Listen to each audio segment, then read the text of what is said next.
8वीं स्कॉलरशिप के full course के वीडियो के लिए हमारे यूट्यूब चैनल स्कॉलर गाइड को ज़रूर सब्सक्राइब कीजिए और बेल आइकन भी प्रेस कीजिए ताकि हर नए वीडियो की नोटिफिकेशन आपको मिलती रहे।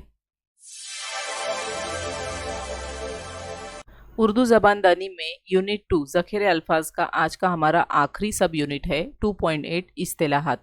दीगर ज़बानों के उर्दू ज़बान में मुरव्विज अल्फाज, इसे हम इस्तिलाहात कहेंगे। उर्दू ज़बान में इस्तेमाल किए जाने वाले अंग्रेज़ी या दीगर ज़बानों के अल्फाज। नई नई साइंसी इस्तिलाहात और नए नए अल्फाज इस्तेमाल होते हैं, उन्हें दीगर ज़बानों के अल्फाज या इस्तिलाहात कहते हैं। हम भी रोज़ाना की डे टू डे लाइफ में हम बहुत सारे ऐसे अल्फाज इस्तेमाल करते हैं जो उर्दू ज़बान के नहीं होते। हमारी किताबों में भी ऐसे अल्फाज हैं, आपके सबक में भी ऐसे बहुत सारे अल्फाज आपको मिलेंगे जो उर्दू ज़बान के नहीं हैं, दीगर ज़बानों से वो लिए गए हैं।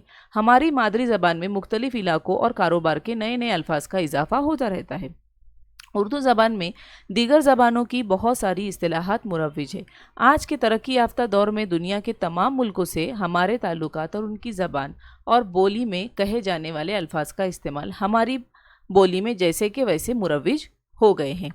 मिसाल, अंग्रेज़ी ज़बान से स्टेशन, कप, ऑफिस, रेडियो वगैरह अल्फाज। पुर्तगाल ज़बान से तंबाकू, हापूस, मिस्री, चाबी, पगार वगैरह अल्फाज। इसके अलावा हमारे मुल्क में ही मुख्तलिफ़ इलाकों में मुख्तलिफ़ ज़बान और बोली बोलने वाले लोग रहते हैं, इसलिए उर्दू ज़बान के लोगों का इन इलाकों में नौकरी के ज़रिए जो है वो आना जाना लगा रहता है और इसी वजह से वो अपने साथ उस तरह की बोली भाषा भी अपने साथ लेकर जाते हैं। तो इस तरह से ये जो है इस्तिलाहात है जो उर्दू ज़बान में इस्तेमाल होते हैं। अब देखते हैं कुछ सवालात ताकि आपको वो क्लियर हो जाए कि कैसे है उसके सवालात आते हैं।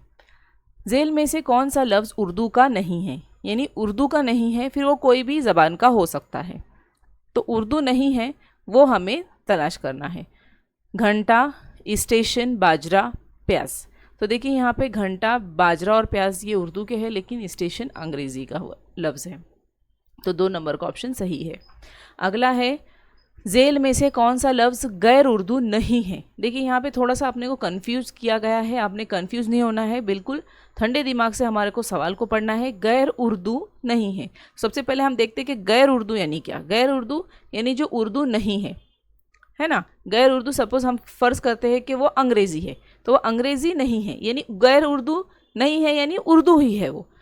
तो यहाँ पर पगार दिया गया है, सरकारी है, बस है, मेज़बान है, तो ये जो तीनों हैं वो मुख्तलिफ है। मेज़बान जो है ये उर्दू का लफ्ज़ है जो कि गैर उर्दू नहीं है। आगे देखते हैं, देहातों में कच्चे रास्तों पर बस दौड़ती हुई नज़र आती है। तो ये इस जुमले में गैर उर्दू लफ्ज़, गैर उर्दू जो कि उर्दू नहीं है उसे तलाश कीजिए। तो देहातों में कच्चे रास्तों पर दौड़ती हुई नज़र आती है, ये तो सब उर्दू है, लेकिन बस जो है ये उर्दू नहीं है। 4 नंबर का ऑप्शन सही है। आगे, दर्ज झेल में से अंग्रेज़ी ज़बान से ना आने वाले अल्फाज कौन से हैं।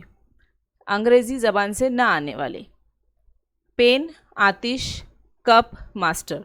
तो देखिए यहाँ पे पेन, कप, मास्टर ये इंग्लिश के ही है, आतिश जो है वो इंग्लिश का लफ्ज़ नहीं है, यानी 2 नंबर का ऑप्शन सही है। बहुत ही आसान सवालात होते हैं, आपने ये सवालात के मार्क को जो है हाथ से जाने नहीं देना है। दर्ज झेल में गैर उर्दू अल्फाज कितने हैं। गैर उर्दू अल्फाज यानी जो उर्दू नहीं है, भूमि, हॉल, कर्ज, मौका, प्लेटफॉर्म।